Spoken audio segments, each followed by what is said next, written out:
नमस्कार, आप देख रहे हैं काबिल न्यूज और मैं हूं अभी सुमित सर के पास। और सुमित सर जो है अभी बच्चों को कैरियर गाइडेंस बताया कि यूपीएससी बीपीएससी की तैयारी कैसे करें। कुछ कॉमन सवाल होते हैं बच्चों के जो छूट जाते हैं, जो बच्चे नहीं देख पाए उनके लिए। सर बहुत बहुत स्वागत है आपका। धन्यवाद, आपका बहुत बहुत धन्यवाद काबिल न्यूज़ का। सर जो बच्चे तैयारी कर रहे हैं और जो कर चुके हैं, सबके वही स्थितियां होती है, एक जैसी होती है, लेकिन सबसे बड़ी चीज़ ये है कि वो जो तैयारी करते हैं स्टार्टिंग में सर, वो जो शुरुआत का 5 महीने 6 महीने 1 साल का टाइम होता है वो बहुत इंपॉर्टेंट होता है। उसमें वो कैसे अपने आप को सर बेहतर करें।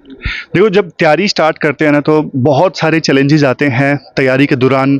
शुरू में बाहर से जो यूपीएससी की तैयारी लगती है ना, वो एक ग्लैमर की तरह लगती है, लेकिन जब स्टूडेंट एक्चुअल में तैयारी स्टार्ट करता है तो उसे रियलाइज होता है ये पूरी तरह से अलग गेम है। जैसे सेमिनार में भी हमने बात की, बाहर से लगता है कि जैसे तैयारी में मजा आता है, लेकिन नहीं, यूपीएससी की तैयारी बोरिंग है।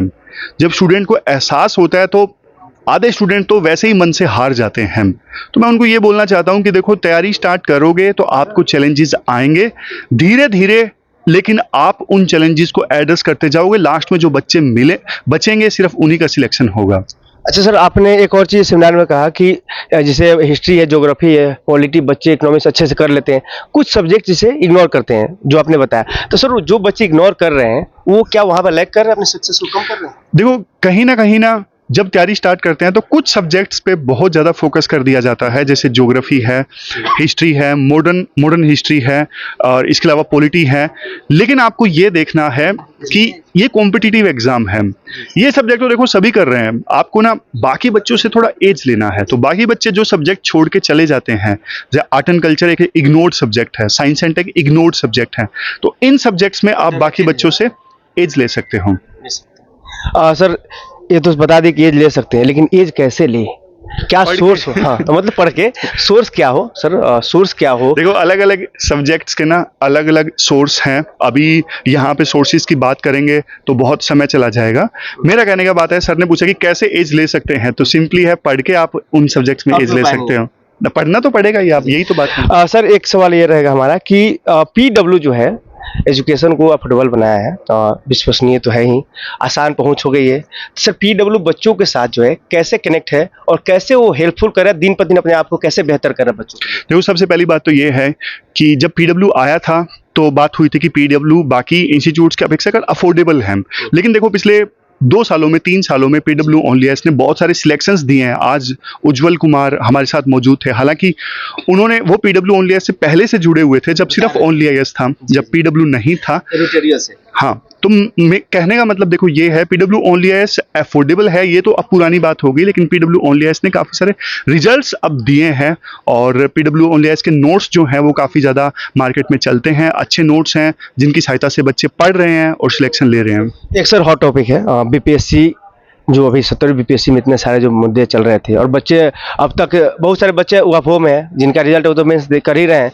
तो सर एक पहले मेंस वाले बात करते हैं जिनका सिलेक्शन हो सकता है, तो सर उनका एक 1.5 महीने बाद एग्जाम होना है सर, ठीक है, लाइट से 1.5 महीने बाद सर एग्जाम होना है। जिन 70वीं बीपीएससी के बच्चों का 1.5 महीने बाद एग्जाम होना है मेंस के लिए। तो सर बेसिक चीज़ें बता दीजिए ताकि उनके लिए हेल्पफुल हो जाए, क्योंकि आपने सर पढ़ाया, वो टॉपर बने हैं, तो ये तो सर देखो, बीपीएससी स्टूडेंट्स जो मेंस लिखने वाले हैं उनको मैं ये बोलना चाहूँगा, आपके दिमाग में ना बहुत सारी चीज़ें आ रही हैं कि क्या पता कोर्ट का जजमेंट हमारे विरुद्ध आ जाए, क्या पता एग्ज़ाम कैंसिल हो जाए। मैं बोल रहा हूँ आपको इन सब न्यूज़ से ना थोड़ा दूर रहना है, दूरी बना के रखनी है। आप सिर्फ फोकस कीजिए अपने मेंस पे, क्योंकि देखो ये जो क्वेश्चन है ना, दिन प्रतिदिन, जैसे कोर्ट में जज साहब ने क्या कमेंट किया एग्ज़ाम प्रोसेस के ऊपर, उससे फिर क्या होता है कि मन डाइवर्ट होता है, आपका टाइम वेस्ट होता है। कम से कम आप अपनी तैयारी कंटिन्यू रखिए, अपना बेस्ट देते रहिए। सर आप बाकी देखो, बाकी जो भी जजमेंट आएगा उसके अकॉर्डिंग फिर फर्दर आप फैसला ले सकते हो, लेकिन फिलहाल के लिए आपके हाथ में जो है ना वो आपको करना चाहिए, और वो है तैयारी। सर आप मेंटरशिप भी बच्चों को देते हैं और मेंस आपका काफ़ी इफेक्टिव रहा है। तो सर ये जो अभी 1.5 महीने बच्चा है, समय जो बचा हुआ है मेंस के लिए, बीपीएससी मेंस के लिए 70 वाले, और सर जो बच्चे आपसे नहीं जुड़े हैं, सच्चाई ये है सर, आपकी वीडियो देख रहे हैं चाहे जो भी रिसोर्सेज यूज कर रहे हैं, वो सर अपने आप को कैसे 1.5 महीने में हेल्पफुल करे कि वो मेंस क्रैक कर सके सर, और इतना कर सके कि सिलेक्शन के लिए दावेदारी ठोक सके? देखो, अभी मेंस में जितना भी समय बाकी है, लास्ट टाइम में देखो मैं बोलूँगा कि आंसर राइटिंग पे आप फोकस कीजिए। आप छोटे नोट्स अगर आपके बन गए हैं तो आप उन छोटे नोट्स की सहायता से बार बार रिवाइज़ कीजिए। और देखो, ये वो चीज़ें हैं, क्योंकि एग्जामिनर के पास में एग्जामिनर को ये नहीं पता होगा कि आपकी कितनी नॉलेज है, वो सिर्फ आपके आंसर्स देख के आपको जज करेंगे। तो ये प्रेजेंटेशन जो आंसर्स की है ना, उससे आप दिखा सकते हो एग्जामिनर को कि आप कितना सक्षम हैं। क्या क्या उसमें यूज करना चाहिए इसको लिखते समय? मेंस में देखो वो सारी चीज़ें हैं आंसर राइटिंग में, जैसे इंट्रोडक्शन है, आपका स्ट्रक्चर आंसर का बढ़िया होना चाहिए, कंक्लूजन अच्छा होना चाहिए। देखो जैसे मैंने आपको बताया कि ये चीज़ें जो है आंसर में जहाँ कुछ बिल्कुल करना चाहिए, इंपॉर्टेंट जो कीवर्ड्स हैं यूज करना चाहिए 100% करना चाहिए। देखो ये वो चीज़ें हैं जैसे मैंने आपको शुरुआत में बताया, ये इस प्रकार से एक शॉर्ट इंटरव्यू में नहीं डिस्कस की जा सकती।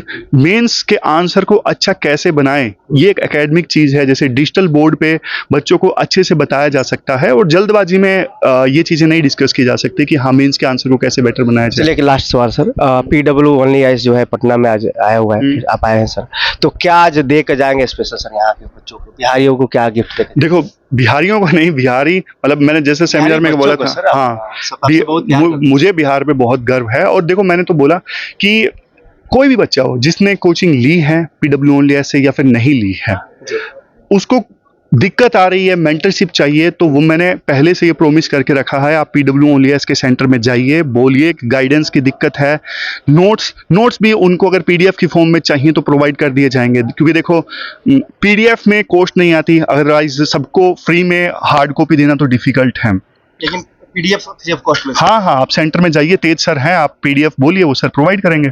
चलिए बहुत बहुत धन्यवाद सर। Thank you.